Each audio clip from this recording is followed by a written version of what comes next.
Good morning and welcome, all of us who are not brave enough to run a marathon. It is great to have you here with us. If you're not a long-distance runner, I'm a short-distance kind of guy, so you win the game by not playing, as we have won the game today. So thanks for joining us. We're in a brand new series called Fly on the Wall, and we're looking at just the real relationships we all have. We're often very good at projecting an image of ourselves. That's really good.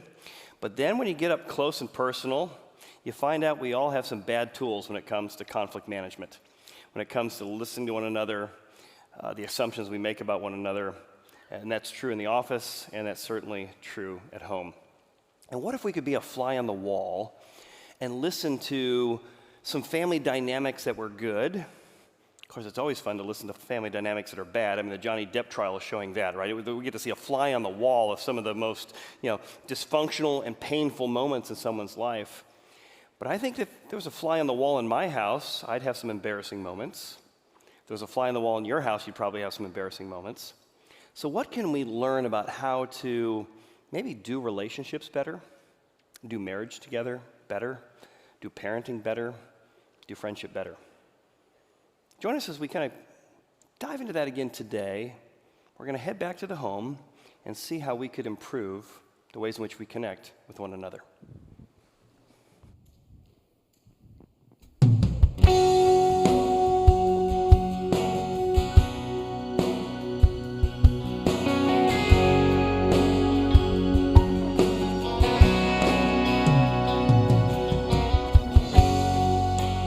Staring out into the night, trying to hide the pain. I'm going to the place where love, feeling good don't ever cost a thing. And the pain you feel's a different kind of pain. I'm going home to the place where I belong. Your love has always been enough for me. I'm not running from, don't think you got me all wrong. Don't regret this life just for me. But these places and these faces are getting I'm going home.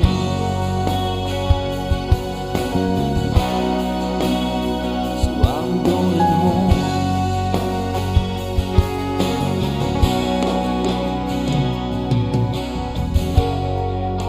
The miles are getting longer, it seems, the closer I get to you. Not always been the best man for you, but your love remains true, and I don't know why. You always seem to give me another try. So I'm going home to the place where I belong.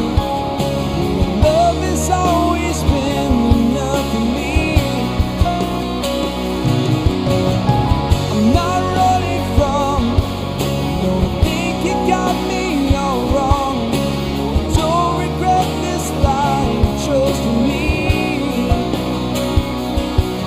But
Well, as we head home together and look at the home, how can we do the home better? And how do we do relationships better?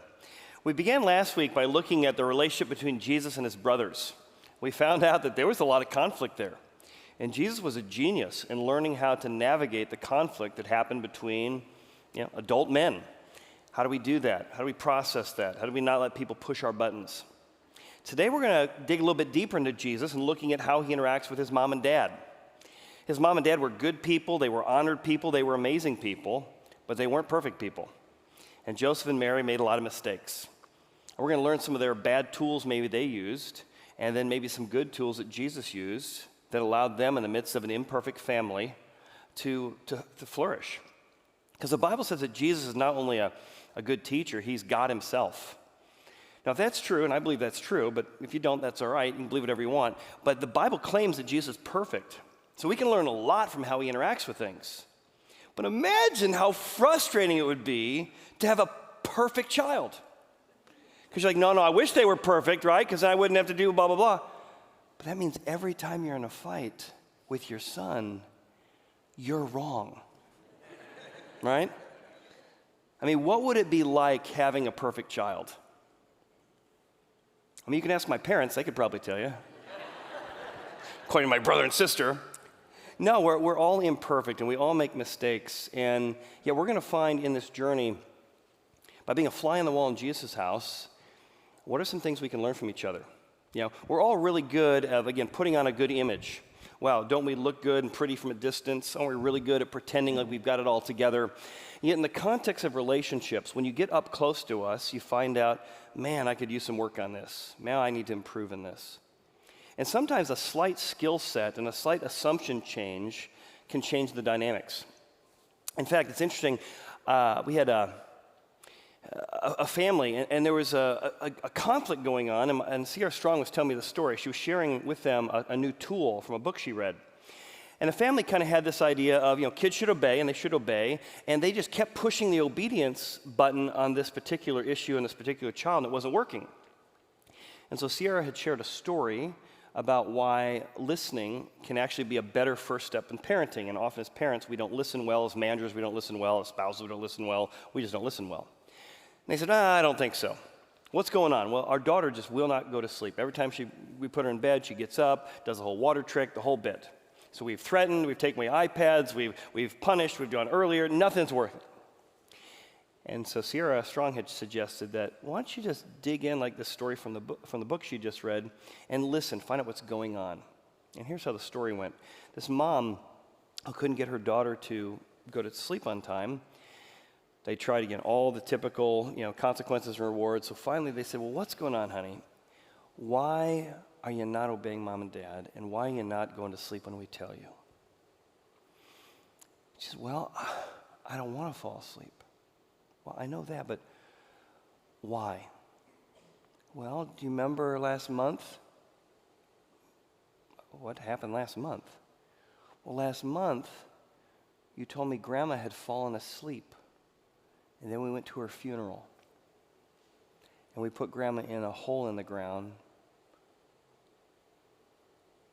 in the middle of a cemetery, and I'm afraid that if I fall asleep like Grandma, I'll end up being put in a box and put in the ground in a cemetery. And all of a sudden the mom was like, oh my goodness, what I thought was belligerence or what I thought was stubbornness was actually fear. In fact, Sierra has done several teachings and trainings on how to talk to your kids about grief and death. And often as parents, we use tools like, so-and-so has fallen asleep. And it actually creates a lot of dissonance in our kids who aren't old enough to appreciate metaphors or things like that. So it's better to say, hey, Grandma has died. Grandma got sick and died. Because in this case, by learning to listen to their daughter better, they were able to better understand that this is not a rebellion issue, this is a compassion issue. They were able to listen to her, explain the difference between falling asleep and death, and help their daughter begin to sleep again. New tools. And the assumption was our daughter's being arrogant or belligerent, and it really was just she was being a kid. But often it's the assumptions we bring to a conflict and the tools we use in a conflict become the source of the conflict. And they become the bottleneck for us learning how to repair with one another. And we don't often do a very good job of differentiating between who we are and the bad tools we inherited from our kids or our family of origin. So we just think that how we express ourselves is who we are. Well, it is who we are, but it's who we are in a bad tool. And this tool we're using in the conflict usually becomes the source of the conflict. And if we could learn how to change, get new tools and new techniques, we could actually change the dynamics of our relationships. And in doing so, learn how to repair when we bump into each other, repair each other when we hurt each other. So to do that, we're going to look at some assumptions today, some of the bad tools maybe that Mary and Joseph had, and some of the good tools Jesus had in hopes of improving our own relationships. Let's start with those assumptions. What are some of the assumptions that we bring to conflict? And it's lots of them. In fact, we assume what's normal, what you should think, what you should do, how you should react, how you should feel. Well, we should all over ourselves. And those assumptions we make in shoulding often create a source of the conflict. So let me set the stage here for Mary and Joseph. Mary and Joseph have just gone to a big festival. 2 million people, history tells us, have come to what's known as Passover, the Feast of Passover in their day. This is like the Super Bowl Sunday of their day, only it's a religious and political celebration of a time that God delivered his people from Egypt and a time that God brought repair in a relationship by teaching the people how they could be forgiven. So Jesus is about 12 years old at the time. They've shown up to the Feast of Passover. He's 12 rather. He's 12 years old. They come to Jerusalem according to the custom of the feast. So the Bible said you only had to go to church 3 times. Pretty nice, a year. You only had to go to church 3 times a year if you were Jewish, and that was for Passover, Pentecost, and Sukkot. So this is one of the 3 times a year you go to church. So they go to Tabernacle. And while they're there, they'd finished the days that returned, and they're now leaving Passover to head back home. However, they would often travel in families and in groups, and the boy Jesus lingered behind in Jerusalem. Now, if you've ever lost a child or a grandchild, you know that panic feeling. I remember losing Javen one time, and we were at the back of the store. He disappeared, and it was like 15 minutes, code Adam, shut all the doors, and he was playing video games at the front when he was like 4 or 5. But I remember it being panicked. And I'm somebody who loses my phone all the time. I lose my wallet all the time. I lose my keys all the time. Mary has just lost the Son of God. This is not good. This is not a low-end kind of stressor. She's lost the Son of God. He's lingered behind in Jerusalem. They're now traveled several days away, and they don't realize they've lost him. All right, what happens next? Well, next part of the passage says this. So Joseph and Mary did not know it, that he lingered behind, and they supposed him to have been with them in the company of maybe some friends in the company. And they went a day's journey, so they've been traveling for a day without Jesus. And they sought him among their relatives and acquaintances. Hey, who's taking care of Jesus? Anybody watching out for Jesus? Everybody's like, not me, not me, not me, not me. And they did not find him. So they turn around and they are rushing back to Jerusalem trying to find him. Now, immediately we see something that caused a lot of conflict. They didn't know something, right? They did not know. Therefore, they supposed something. And when what they supposed wasn't true, panic sets in. Now, how often in relationships does supposing and when create the conflict? I supposed you're going to do this. It didn't happen the way I expected. And when you didn't do what I expected, I got upset. I got mad. I suppose you'd handle it this way. You didn't handle it this way. When you didn't handle it that way, I blew up. I felt unloved. I felt unappreciated. Right? I'm not sure we always realize how many assumptions we bring to conflict. We suppose things and don't know things. Instead of clarifying, hey, I wasn't sure what you're thinking there. I wasn't sure what you're going to do there. Maybe we just had a miscommunication. We take things personally. We begin to get upset and panicked and anxious. It happens to all of us. What do you think are some of the supposed wins that you bring to your conflict? The things you assume are true of all people, what you assume is normal. What are the assumptions you bring to parenting? Should a mom and dad apologize to their kids if they're wrong? No, they're the kids and we're the adults. That's an assumption. Another assumption might be how are kids going to learn how to really apologize unless they see adults do it? If it's really true you're supposed to be patient, doesn't it mean mom and dad should be patient with me the same way I'm patient with them? When you're not patient, should you be admitting to your kids you're not patient? My kids heard me apologize all the time because I fell short of the standards. But how we assume what kids do, don't do, if we assume that our kids are being belligerent when maybe they're just being scared, there's so often assumptions we bring to conflict that end up causing the conflict. It's the miscommunication, it's what we don't know, and it's what we suppose was supposed to happen. I tell you, two topics that I see couples fight over a lot, from premarital all the way through decades of marriage, are how you want to be treated when you're sick and how clean the house is. Because how you grew up, hey, when I'm sick, somebody cares for me and dawdles over me, or when I'm sick, I want to be left alone. I've seen couples fight over the assumption of how to care for one another when you're sick. I've seen couples fight over cleanliness. Maybe you had a mom or dad who's a clean freak, and so you're used to the house being very nice, and so you expect that everyone's household growing up was very nice and clean. And then when you marry somebody who's not a cleanie, but is more of a messy, you think they're wrong versus just different. And that causes a lot of conflict. I've talked to couples who say, listen, I can't relax at home unless it's clean. And so my expectation is that the other spouse should be cleaning up all the time. The other spouse is like, man, I am just exhausted trying to get this much done. I can't also turn the house into a museum. Right? Those assumptions. None are right or wrong, but those assumptions come in and bring some conflict into how we perceive things. My dad and I would work in the workshop all the time. So my dad has this giant workshop with bandsaws and sanders and everything. And I am not a neat freak at all. I'm very much a creative messy. And so we'd come in, and I like to get things done and get things done fast. All right, we're going to do a project with Dad. This is awesome. So we jump in. We're going to do some electrical work. We're going to build something. And Dad's like, whoa, before we do anything, we got to clean up the shop. And I would feel like Dad is prioritizing cleaning over me. But what I learned over the years is my dad doesn't function best in chaos. So one of the things I can do to serve him is to say, as much as I like to get stuff done, my preference, he likes to have things clean before we get it done. And so there's a way in which we can not assume our way is the best. I like being efficient, and I don't necessarily care if there's clutter. I don't even see it.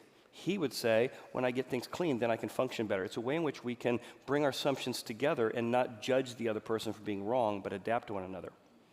All that's going to play out in just a second. So what are some of the assumptions you bring to play into your conflict? And then what are some of the bad tools? So we're going to see some of the bad tools here for flying the wall. What are the bad tools that Mary brings to the table and how she handles this? And again, we're not here to demonize her. In fact, you're going to find that you and I do the exact thing she does. And if you had lost the Son of God or lost your child for a day, your panic would be understandable. But it's often in panic our bad tools are manifest, how we communicate with one another. So they show up. Here's what it says in the passage. They come to the feast of Passover. And so it was after 3 days. So they traveled back a day. Right? They went a day, traveled back a day, spent 3 days wandering through a city of 2 million people finding him. Right?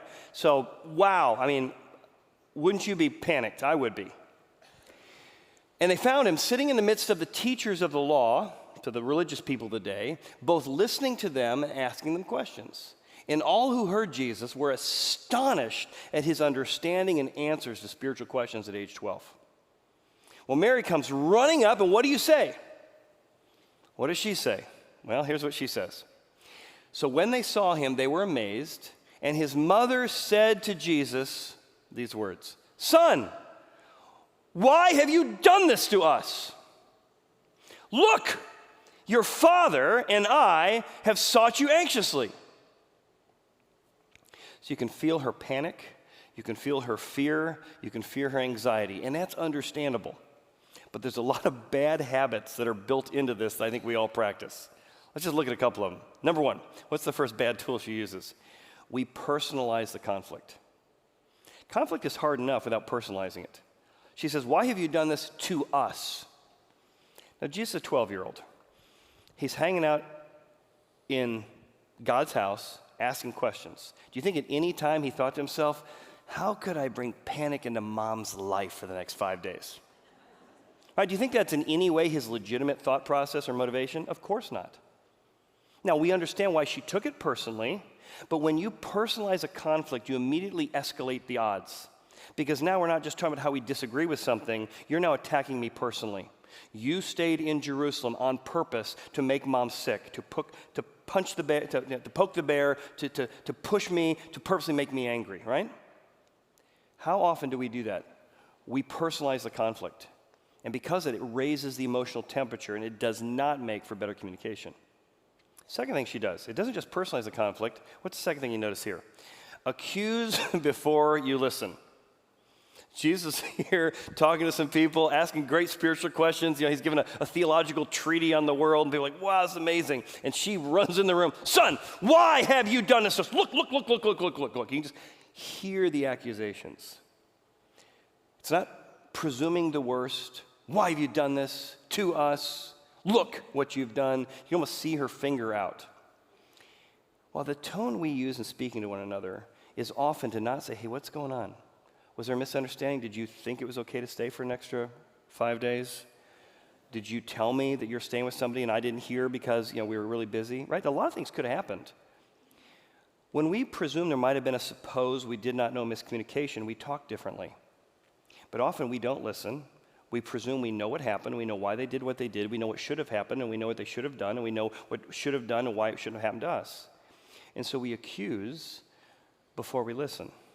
Instead of saying, listen, I'm very anxious. What happened? We've been worried about you. Tell me more. Let's listen. Right, especially when we get anxious and we get fearful, a lot of our bad habits come out. Right, third thing that she does here, she doesn't just accuse before she listens. She uses lots of you statements. Now, having done marriage counseling and family counseling for many, many years, I have never seen you statements bring out the best in people. Right? You never do this. You don't care enough. You're always late. You never come home. You. Son, why have you done this to us? And again, it's not like you're eliminating the word you from your vocabulary, but you is always focused on the other person's bad behavior. If she had said, man, I was worried about you, see how that's different? You did this to us. We've been worried about you. See the difference just in that tool? And often we got modeled for ourselves by our parents and others using you statements all the time. And when other people use it on us, we get defensive, but then we use it for other people. And then we use it with our kids too. What if in the same way we try not to use you statements and as accusatory statements in our parenting? Might it make for a better environment? So she says, why have you done this to us? It's personal. The last thing she does here that isn't particular ordeal is she uses shame and blame. I think many of us were modeled shame and blame conflict techniques. You have made us anxious. We're anxious because of you. Here's the truth, and it doesn't feel true, but it is true. No one makes me angry. I make myself angry. No one makes me anxious. I make myself anxious. No one makes me fearful. I choose to be fearful. So the idea of parenting by you made mom and dad mad, and now the standard for our kids is they need to not make mom and dad mad. It's not a very healthy standard. It's okay to be mad. It's okay to be fearful. It's be good, anxious. But don't blame people and circumstances for your anxiety. And so she's shaming and blaming Jesus. Your actions made me anxious. Well, the truth is she made herself anxious, and it's understandable.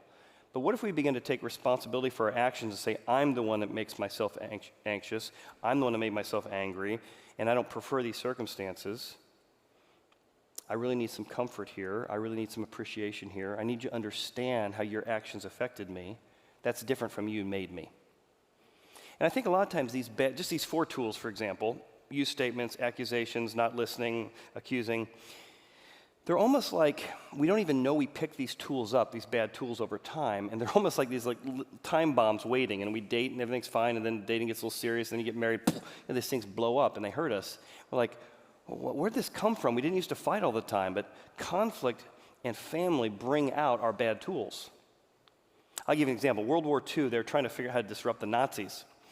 And so it was either Scotland Yard or MI6, but whoever it was, they said, what's a way that we could disrupt the Nazis from building all these war tanks and all these machines of war so quickly?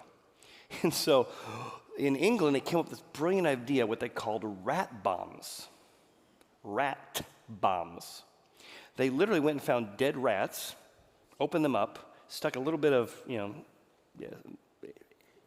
some kind of explosive material inside, whatever fit inside of a rat, sewed it back up. And they had all of these rat bombs. And it wasn't enough explosive or M4 or whatever it was, C4 rather, to do a lot of damage. However, their goal was to throw it onto the coal trains that were being taken to the Nazi German firing plants for steel that were making the tanks. And they knew a rat would be discarded, so when they were shoveling in the coal, they would just see a dead rat and just throw him into the fire. And there was just enough C4 that when the rat went into the little furnace that would burn the steel, it would blow up the furnace. So there's the rat bombs.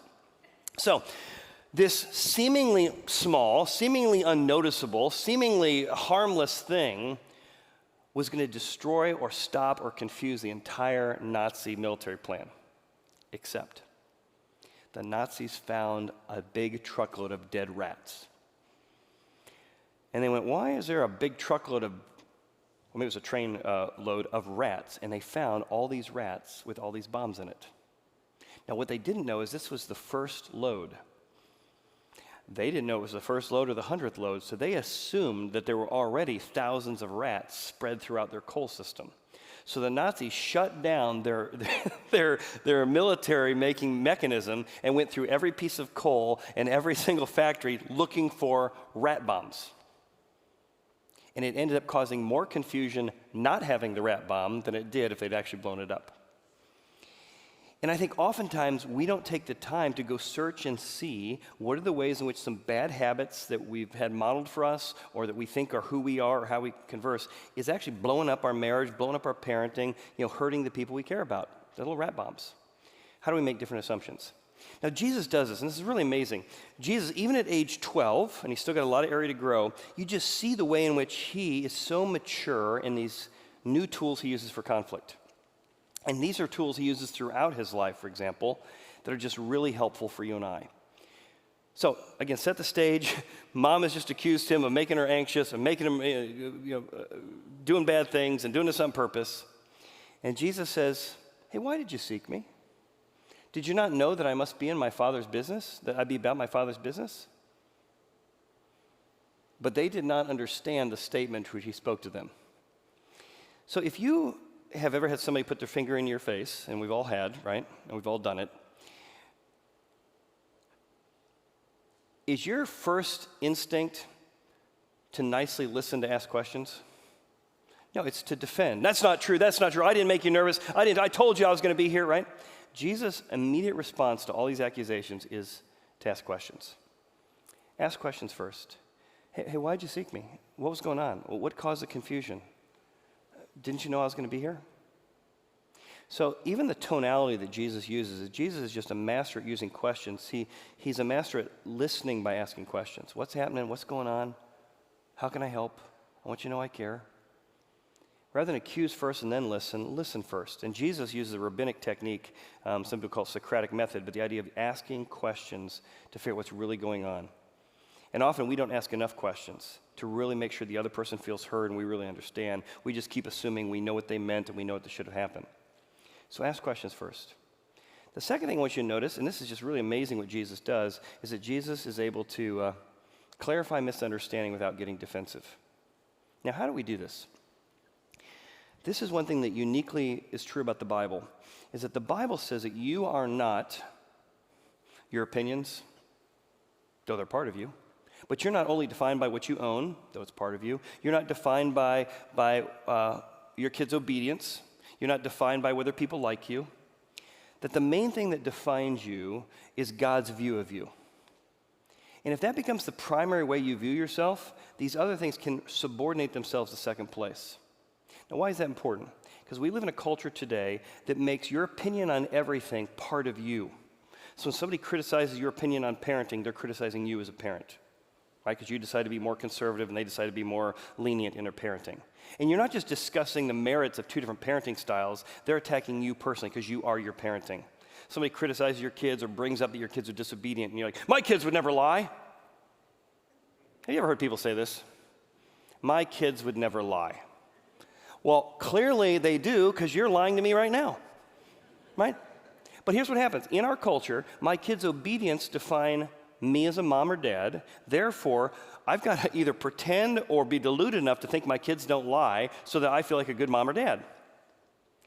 And so when somebody begins to bring up something about my son or daughter or about me, I take it very personally.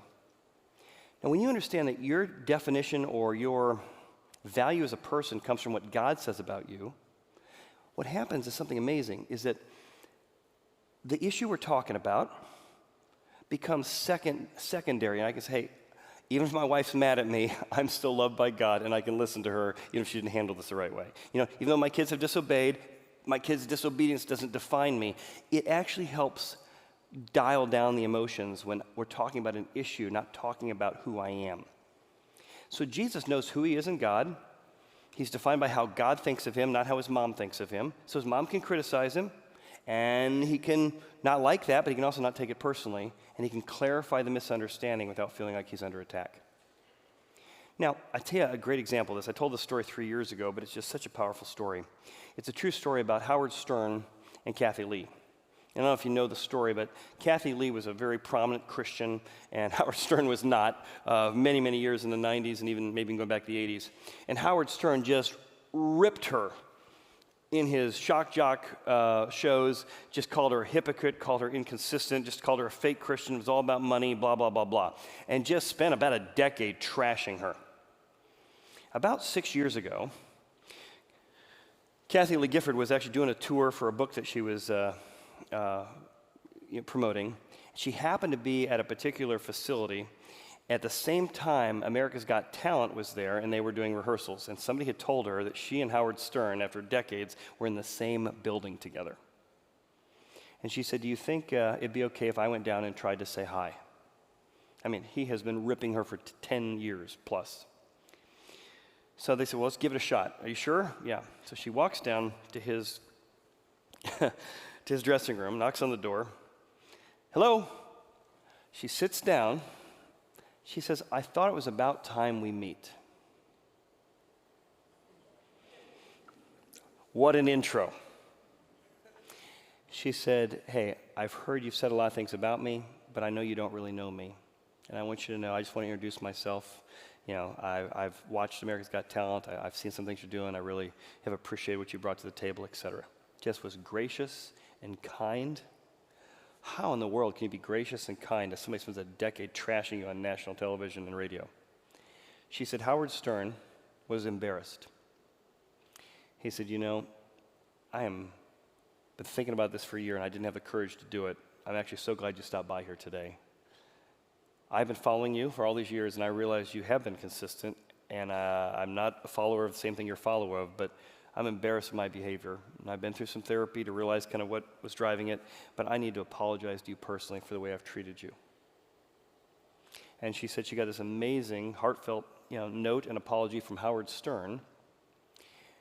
And that's pretty amazing what Howard Stern did, but I think more amazing is how she could walk in the room without being defensive and to be gracious and kind.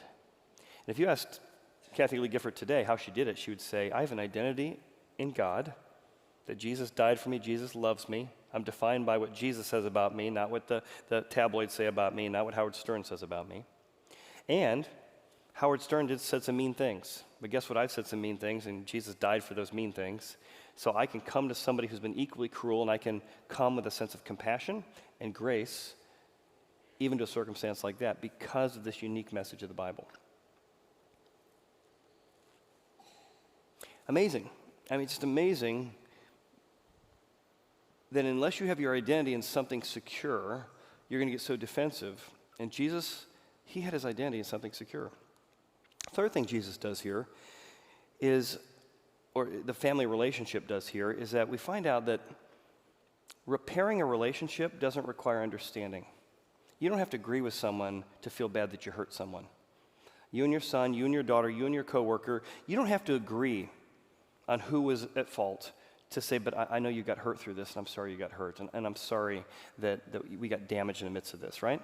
You don't have to fully understand something or fully agree on something to try and repair it. In fact, what's fascinating is they're at a festival called the Festival of Passover. This is a historic Jewish festival going back to 1500 BC with Moses about how God repairs his relationships with mankind. God said, hey, you've broken my commands, you've done the wrong thing, but I'm going to make a way that because of the death of a lamb and the marking of the lamb on your door, my judgment will pass over you. So they're actually at a very significant festival all about how God repairs his relationship with us. And if you realize that God has forgiven you $2 million worth of debt, and that your spouse, your son, your daughter, your uncle, your brother, your ex owes you, $100,000 in debt, Doesn't mean that what they did wasn't cruel and wasn't mean, but you say, I'm going to forgive others $1,000 or $100,000 worth of debt because God forgave me so much more. It's God repairing of us allows us to repair with others. In fact, Dr. Gottman has done the largest extensive research on marriage in human history, in the Gottman research, and he said the secret to great marriages, the secret to long-lasting marriages, the secret to long-lasting relationships is your ability to give and receive repair attempts. Even if you're not good at communicating, even if you're not good at listening, if you know how to, when you bruise each other, give a repair attempt, and the other person will receive that repair attempt. And that could be as simple as I bought you your favorite coffee to I actually said I'm sorry.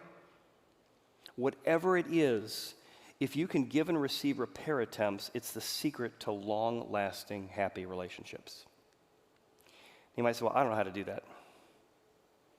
Well, we're doing a men's study going on right now where we're actually talking about that tonight. So if that's of interest, even if you didn't come to the first week, they're all kind of self-sustaining. We're going to talk specifically tonight about how to make repair attempts when we've hurt somebody, when we've bumped into somebody, when we've damaged somebody.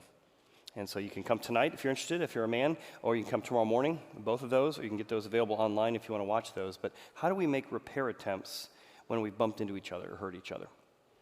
Because it's the secret to long-lasting relationships. However, for most of us, we just put this stuff off, right? Now, business sounds imminent. Soccer games sound imminent. Tennis matches sound imminent. Learning how to repair with one another doesn't sound very imminent. But it is. So I want to encourage you to make the time while you have the time. Make the time to figure out what your assumptions are. Make the time to find out what are some of the bad tools that maybe you've picked up going back a couple generations.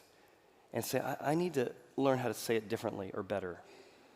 Take the time while you have the time. Your kids are going to be out of that house. I know it feels like now you have no time on your own. I'm telling you, I'm almost an empty nester as much as we're going to be with a special needs child. The kids are there and gone. You only have a little bit of time to learn how to encourage them and affirm them and model grace to them and apologizing to them. You only have a little bit of time before your brother and your mom and your dad might be in hospice, might call you because there's a bad medical report or blood report, or you might be standing at a funeral. It's amazing that Jesus, right after this passage, says that Jesus continued to grow in stature and in wisdom. We're all growing chronologically, but I'm not sure we're growing developmentally. Are you growing in wisdom and your ability to listen and love and forgive? Jesus, even the Son of God, had to increase in wisdom and stature and in favor with God and with other people. He had to learn how to relate to other people in a way that better connected, that better related, that better repaired. I got a chance to listen to a story by my buddy Scott recently. And as I was talking to him, he discussed maybe the challenges of his family dynamics. But what really struck me was his challenge to tell us to make the time to make things right with the people in our lives because the time we have is short. Let's watch his story together. It was always an adventure at our family get-togethers. First of all, my father was a Navy officer, so he's used to telling people what to do. He's used to being in charge. He's used to other people following his every direction. So he would set the tone in that manner. My mother was very much a servant personality. She'd have everything done for you, all meals planned, everything in order, activities planned. Only my mother could probably put up with the personality of my father. My mother and I had a unique relationship. I have a lot of respect for her. One of the things she didn't have that was unusual for a mother is she really wasn't all that sentimental and loving. She never said, "I love you," that I recall. I knew she did because of the way she served me and my family. Another thing about her side of the family, all the women tended to live into their 90s. So I was shocked when I got a call from my mother that she had stage 4 lung cancer in her in her early 70s. Between the chemotherapy and the laser surgery on her brain as the cancer had spread, she not only became bald, but she became completely blind. And sometime later, I'm driving in Cincinnati somewhere for work, and I got a phone call from my mother, who doesn't call me very often. And she was crying, and she said, "Scott, I don't know what to do. The nurse and the doctor want me to go on this drug that is supposed to kill my pain, stop me from suffering, and I don't want to do it, and I don't know what to do." I said, "Mom, if you don't want to go on the drugs, don't go on it. You are in charge." And I told the same thing to the nurse and doctor. But after our phone call, I spoke with my wife, and we were prompted to say, "Scott, drive right now to Virginia and go be with your mom." And we knew the end couldn't be that far. So on the way to Virginia, I called my brother and sister, and they met me there, and we had a few days together that were really special days. And you know, I felt like, and she felt like, the time had come. It was time to say goodbye. So God orchestrated that whole sequence, the phone call, the visits, and her holding off to be alert enough to say her goodbyes.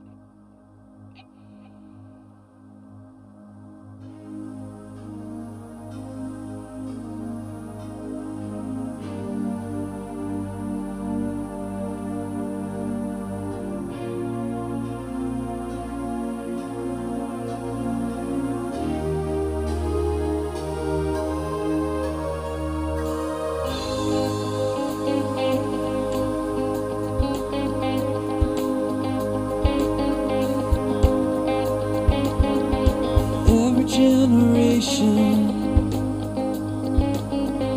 blames the one before, and all of their frustrations come beating on your door.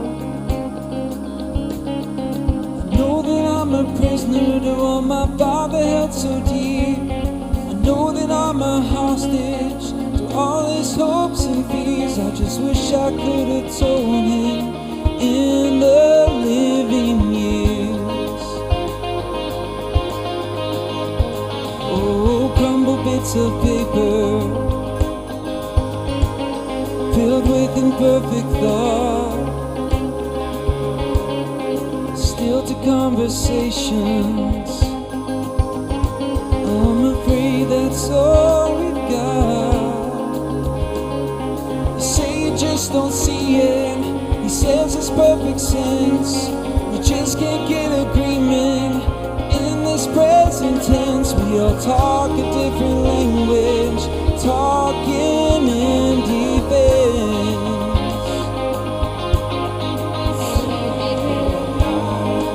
Saying loud, oh, say it clear.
there that morning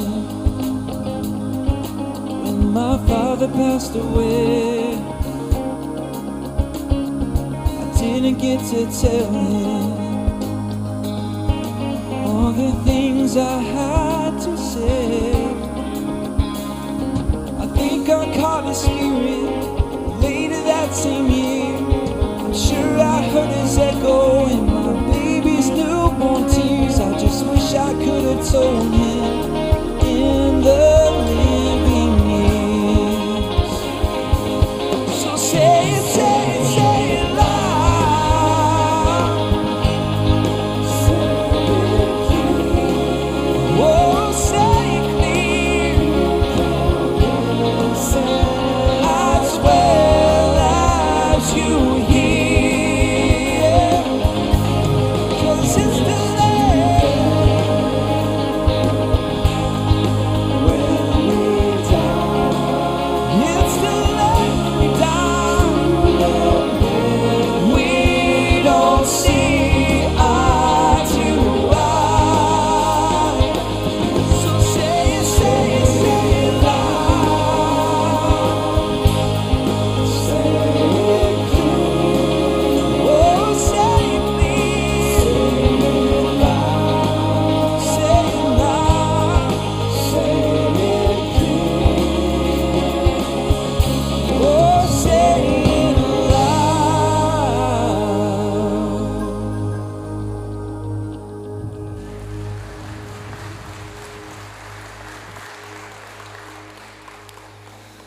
Man, you hear a song like that and you're thinking, man, time is short.